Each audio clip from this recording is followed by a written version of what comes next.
John Tamale Mirundi nga ndi munnamateeka kolera ku Parliament ze mukulu waabwe.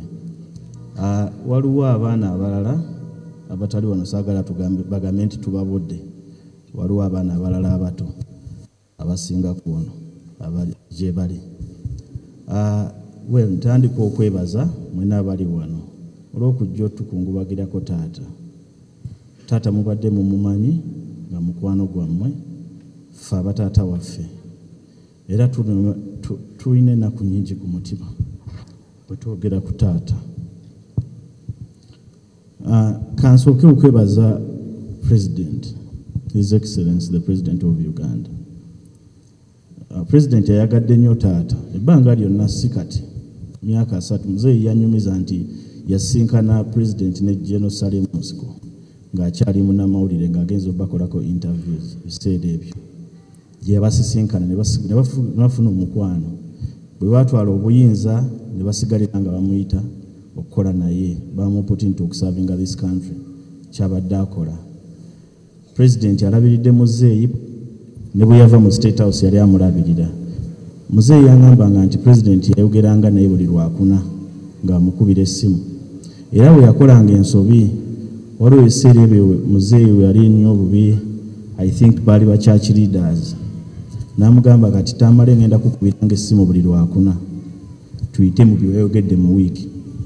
So yamutwalanga mutabani we yakolanga ensobi naye ng'amwagala era bw'oba okuba okolaki kuba owumba.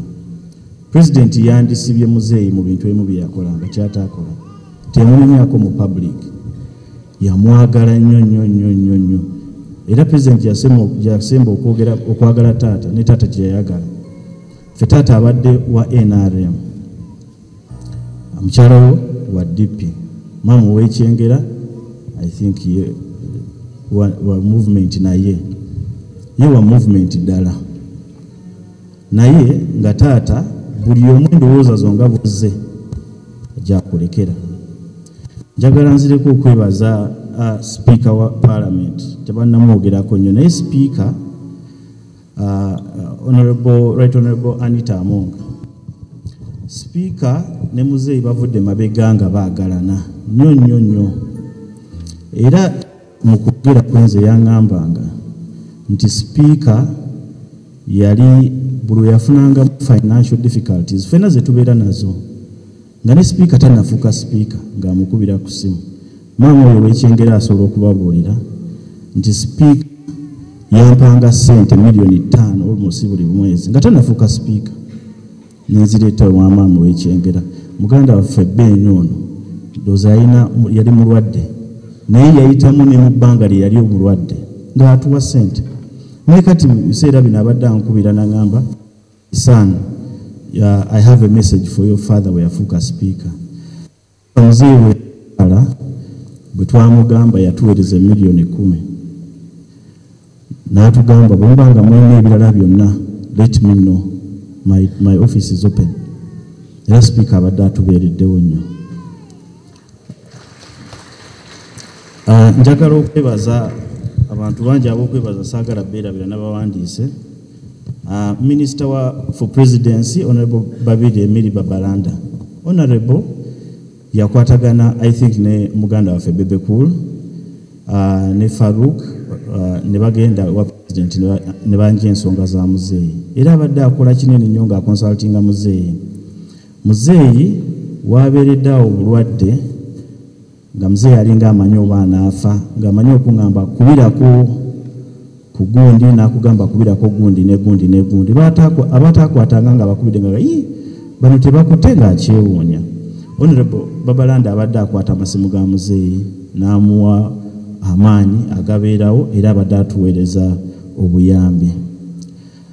Haji Eunice Kakande Bebe amanyi relation omwami ono atubeereddewo nnyo mu bulwadde bwa muzeeyi even before nga ne muzeeyi tannabeerawo. Muzeeyi ayambiddwa abantu bangi mu bulamu bwe nga tannalwala ne bwalwadde. So bwe tukwebaza olwaleero tukwebaza n'ebyemabega. Haji Eunice abadde atubeereddewo nnyo. State House Controller nti muzeeyi ajjanjabwe tubadde ne bbiru mu ddwaliro nga ziri mu $43,000,000. omukyalo ono Bebekulu bwe yamugamba n'agamba nti nina orders ezimpeereddwa nti muzeeyi agenda kujjanjabwa ne amaka ge gasigala gatambula. Bebekulu ogenda kunsomera kino ngenda kigamba Bebekulu oyo bamuwa $3 million galabirire family zino. Saagala mugambe nti bamaama bazaala nnyo bano bonna abaana si bamaama omu oba babiri ne family nene. Muzeeyi abadde amanyi bw'atwala family eno. Bebekulu oyo yantuuza n'aŋŋamba gwe mukulu wa bonna njagala tulabe nti buli family abakyala abo babeera bafuna. Era twatuula ne taata Sale ne tutemaatema kyova olaba nzooza tonalaba yagenze mbukedde ate bansulawo okwekalakaasa tonamulaba. Abakyala bonna we bali n'abaana baabwe bali settled lwa muganda wange oyo Bebekulu. Now munzikirize nzire ku General Proscovia na Lweyiso. Mubadde mumanyi nti muzeeyi abadde ayina ensonga ze ne General ng'amwakuzinga. I don't know whether it is true or false. Naye omukyalo ono bwe bagamba nti muzeeyi mulwadde, omwana yankubira mwerabidde, I think Wamita Morris yaŋŋamba nti General agambye kyonna muzeeyi ekiriwo tulina okumulabirira ng'akyamwagala ku mutima. Simanyi kiki yali amwagalira naye ng'amwagala nga muzeeyi tugenda mujjanjaba ajja kuba bulungi. General Lweyiso naawe tukwebaza nnyo because wazza tewasiba busungu ku mutima. Abantu abalala banyiga. Nina abantu omubaka omu yansanga, unfortunately kati si mubaka wa parliament. Muzeeyi yali yakamwogerako ebintu n'aŋŋamba naye taata we yeeyita ki? Ne mugamba honorable nze n'ogubuuza nyiza obutategeera nsonga ze mulina ne muzeeyi kuba I think okujjako muganda waffe ono Tamale abasigadde muyinza okuba temubadde temutumanyi. We are extremely private. Ne mugamba muyinza okuba mulina ensonga naye nze sizimanyi. So omubaka n'akitegeera ne mugamba muzeeyi byakola bigobere ku ye tubituteekamu ffe tetubimanyi naye nsobola bonnyonnyola nsobola omugamba. General Lweyiso yali asobola okunyiigira muzeeyi ku byamugamba naye teyamunyiigira era atujjanjabe atulabiridde. Tukwebaza okuva ku ntobo y'omutima gwaffe. Honorable Deputy Speaker mumaze, Deputy Speaker Honorable Tayebwa Thomas.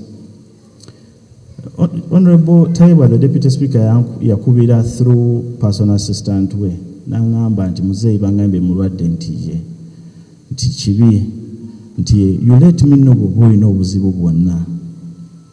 If you need any other assistance let me know. Era abadde consistently nejjo yankubidde n'aŋŋamba munnange tusaasire taata tawonye mujjanjabidde bwereere n'atugumya so naye tumwebaza atubeereddewo nnyo. Abantu abalala bonna bangi sigenda kumalayo naye munzikirize njogere ku muganda waffe omuhamu muganda waffe ddala era abadde abeera naffe consistently abadde ayamba muzeeyi even before nga muzeeyi tannalwala naye ne mu bulwadde buno ndowooza Tamala asobola otujulira atubeereddewo nnyo n'atuwa n'abantu abasigadde abangi mujjanjabe muzeeyi mumwagadde mumunakyalinze mumulabiridde. Kati bakungubazi waliwo ebintu ebibeerawo abantu beboogera ku muntu tuufu ebimu bituufu. Ebintu ebimu ebyogerwa ku muzeeyi abadde ayina simanyi mu oba kiri mu drama oba muki nti ayina side bbiri. Muzeeyi bw'omusanga omuntu ababuuza nti mubeerawo mutya ne muzeeyi bw'atyo. Muzeeyi bwadda ku ledio ng'obusungu bwayogeza ogamba n'ewaka bw'atyo. Muzeeyi waka abadde mukkakkamu nnyo bakyala baabo sisuubira nti yali akubyeko n'omulwi. Mukkakkamu nnyo ng'akwatibwa n'ensonyi ffe abaana okutunenya ng'agenda ewa mwami Saliyo taata waffe era jjajjaffe nga gy'atuloopa nga tasobola kujja kugamba nti wakoze bw'oti. Muzeeyi tumunenye ebyamusobako naye nga ffe tumanyi nti ffe tetusobya. tandika okunenya muzeeyi kasika gwe nga tosobya. Muzeeyi abadde muntu abadde ayina ebintu bye. Twebaza church nti olwaleero bwana mukulu akkiriza okusabira muzeeyi. Bibadde bibungengeseza muzeeyi. Abamanyi muzeeyi parish eri ewa Mukeera muzeeyi gy'asabira sa parish eyo. Muzeeyi tusobola kuba religious mu ngeri nnyingi. Waliwo abagenda ku street ne babuulira enjiri, waliwo abajja ne babeera religious nnyo nga ne mu church basaba. Muzeeyi abadde religious mu ngeri ye. Muzeeyi yawa basista bange bano banjulira nti abakubiriza abajja okusabisa ku sub parish ebiseera biri emabega yabagamba transport wange era nga buli sande ziweereza sente abajja kusaba sub parish nga akasente akawaayo akabatambuza. Muzeeyi yaŋŋamba nti amannya ge tulina John Tamale Mirundi tulina amannya 3 abasinga 3 gyolinako Tamale John oba Joseph. Muzeeyi yali yaggwayo ndoza okutuma amannya nga yeteekerawo gayagala nga gujja kuba John. Yagamba nti amannya ge batuwa buli limu lirina meaning. John lirina emizizo gyabyo. Ogenda mu church n'osaba n'owa ekimu eky'ekkumi n'oba religious. Tamale Mirundi nalyo lirina emizizo gyalyo ng'ebintu byombi abikombayininga ye uniqueness ye eya religion gye yalina. So kati bwe tuba tumunenya nti owa parish eno nti basabisizza omusajja alinga taata oba ayina abakazi oba babiri oba basatu, bo bamanyi omuntu gwe basabidde leero okusinga mmwe ababyogera. So omuntu waabwe gwe basabidde bamumanyi era bamutegeera okubasinga era tetubajajinga. Katonda tumuleke ajajinge muzeeyi. Muzeeyi afa bwe anaatera okufa oze yategeera nti ajja kufa kuba ebintu eby'oluusi byabadde atugamba nga bitukola ki ng'otegeera nti omuntu ono alabika oba agenda. I think nagamba Bout waliwo omwami bamuyita Bout akola ku State House simanyi oba waali. Bout oyo yansanga yankubira essimu. Muzeeyi bwe yampita ne tunumyamu awo olw'eggolo n'agamba nina special message eya president gye njagala omuwa era Bebe Kunduza nakugambako nti after this tujja kubasaba abalina obusobozi okutukkiriza okusinkana president tumusisinkane. Ndowooza ye ebintu byangamba sagala byogera wano ebimu nabigamba Bout ne Bebe Kunduza namugambako muzeeyi bye yali aŋŋambye n'agamba njagala kusinkana bwe naaba mponya njagenda ewa president era taata akyogeddeko nti yakkiriza addemu akole. Unfortunately tekituukiridde. So kyetubasaba bwe mba munaasobola Bebe Cool ministers abali wano okutuyamba okusinkana president tubeeko kye tumugamba nga family n'omusiima. Abasinga wano abasinga basomera ku State House scholarships. Muganda wange ono abasinga ndowooza ffenna president yansasulira part of my tuition nga ngenza okusoma amafuta eddandi mu Scotland. Nasoma koosi ya mwaka gumu n'ekitundu. Tuition zaali £2.5 eza pound nenyongerako I think when nali nsasula almost pound 15,000 ku kakaaga. It was a lot of money nga family tezisobola president nansasulirako. So omuntu waba abayambye musobola okudda ne mugamba nti weebale watuyamba. Baganda bange bano bonna bemulaba buli omu alina nidde weetuli. Tuyinza obutakola byakola, tuyinza banyumisa buboozi nga bw'abadanyumya, tuyinza obutamureetinga naye erinnya Tamale Mirundi nze taata yaŋŋamba nti saakutuuma butuumi John ne Tamale nti yamutuuma butuumi Tamale ne Dr. Tamale oyo teyamutuuma butuumi Tamale yamutuuma n'amwongerako Mirundi. Jjajjaffe taata yayinza okubannyonnyola. Taata yali so traditional ng'ayagala ebintu ebyo nti gwe John Tamale Mirundi ng'ekintu ekyo kimuwa pride. Taata bwe nazaala omwana wange omulenzi omukulu mukyala wange ali awo Esther oyinza okuyimirirako. Omukyala oyo afumbidde muzeeyi era simanyi singa omuntu bali bamuddamu embaga nandi muzeeyi ajja kudda mu church ekitasobose n'olw'ensonga eyo kyaki eno ezimbibwa sisita Ngona agenda kyogerako okusinga famire tukutte ku mabugo ga muzeeyi tugenda giteekamu miliyoni ya sente emu era tuzirina sente ezo tuzireke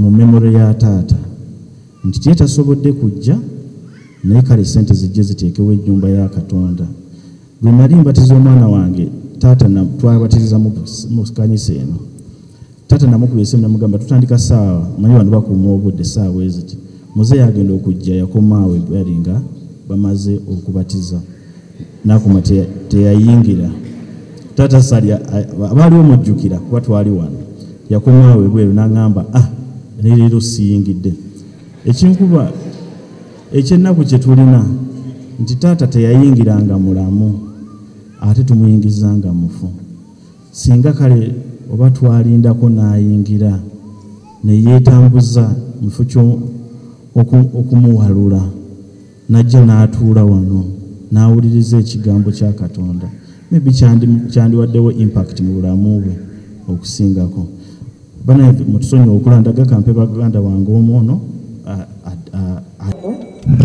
kifaananyi adde ku kitiibwa ekiri wano singa ebadde embaga ya taata kiki ekyalibaddemu so tubeebaza mwebale kujja kuwerekera ku taata oyo yatugamba tajja yasabanga taata yasabanga bulungi mu kisomesa kyaffe wali erufuka era nga atera kutuula mabega nze nzijukira bulungi taata bwe yayingira ebyobufuzi n'agamba ebyobufuzi tuba tulimba bantu sigenda kujja nimba abantu ate nimbe ne Katonda n'angamba nja kuddamu okusaba nga mpezezza emyaka 7 nga mmaze nga mpandiika buwandiisi bitabo byange naye nga sikyakola ki sikyalimba kyannaku nti emyaka 7 taata tugiwezezza kujja mu kyaki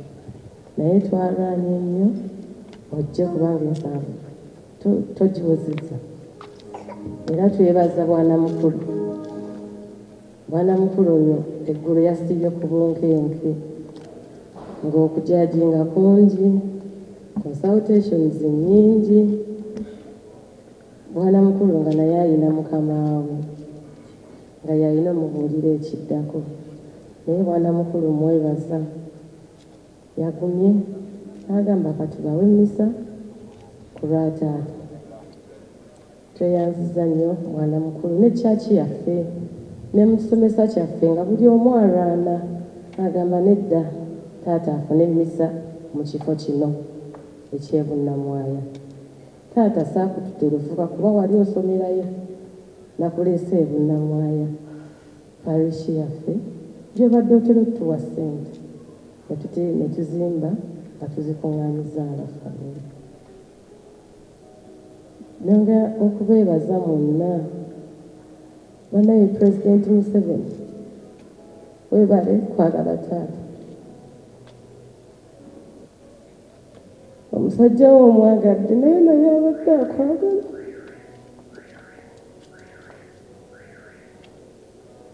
taata abadde ayagala pulezidenti nze omuntu musoma nnyo mu feesi era nze ebigambo byange nkozesa okutunulira bwe nti neekusoma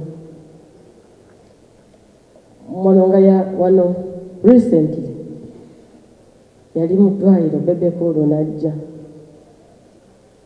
era abasawo baamunnyonnyola endwadde z'alina nga nnyingi tezamujja simayiro ku maaso kubanga baamugamba pulezidenti Museveni azze wano akuweereza ssente era ayogera nga musanyufu n'agamba abasawo pulezidenti ampeereza ssente nga simayiro okikola ki okiraba pulezidenti taata abadde akwagala nnyo nnyo tukwebaza omulimu gwe wasooka omuwa nze nalabako taata ng'ali ku Mambo Bado nali muto namulaba ne mulabako nga tuli mu lipoota nga tuli ku Lumu Street ne mulabako ng'ali mu The Voice nga tugenze ku Nasa, ne mulabako nga tuyingidde Okello House, era nze nagenda ku Okello House ne nambula ofiisi ya taata n'agamba jangu olabe ffe abaasoma gye tutuula. Nambuuza chief yatuula yeeno, koze nedda taata naye yakusindika n'otuula nga ofiisi nnungi ng'alina ne waawummulira. Tubwebaza pulezidenti nti yasobola okutulinyisa avaawa ekyotero eri mu kyalo e Matale. Pulezidenti tukwebaza nnyo nnyo nnyo. 2016 awo taata yakyuka, mwenna mwalaba nti yakyuka ng'akyali ng'afuuse muntu mulala, naffe twabirabanga ewaka. Alabika taata yagoyinga anda, alabika yagamba omuntu wange asinga okunjagala oba nvuddemu, n'agoyinga anda. Ndowooza muzeeyi abadde depressed, abadde n'obusungu nga neyinfuluma obiraba byaki bya busungu, ng'azuukuka ekiro n'ayomba nga naye bayombesa tebakola ki, tebaliiwo. Naye muzeeyi we yabadde ali kumpi kufa yakkiriza nti omusajja we teyakola ki, teyamuvaamu. Era tukwebaza nnyo muzeeyi Pulezidenti Museveni, omusajja wo yaleka azadde abaana abaleseewo olw'okulaba. Omusajja we wamulonda ng'omulaba nti musajja wanjawulo, era omusaayi gw'abaddawo naffe gwe tulina, naffe tuli baaki banjawulo. Waba abadde musajja mugezi, naffe tuli bakazi n'abasajja bagezi. Era bw'oba ng'okyetaaga ebyo bwe wamulabamu, naffe weetuli taata tujja kukola naawe. Tweyanziza nnyo, tweyanzize. Omala emirundi Joseph Junior, mubaza nnyo bakulu bange bonna, baganda bange, nammwe mwenna abazze kwerekera taata. Taata emirimu gyagimaze era agimaze bulungi, era tumukubireko mu ngalo. Era ffe tukkiriza nti taata ali mu ggulu, taata ali mu ggulu, era tufunye malayika endala etulwanirira. Nebaza nnyo bonna, nebaza nnyo omuntu ow'enjawulo gwe tuleseeyo, General Sale Musabe, abadde wankizo nnyo mu bulamu bwa taata. Bwe twagenda ne taata wa General yamugamba nti ffe tetusobola kukuvaamu era tuli naawe. Era General Sale tukwebaza byonna n'abalala bonna. Taata Mukama omwoyo gwo akuumuze mirembe.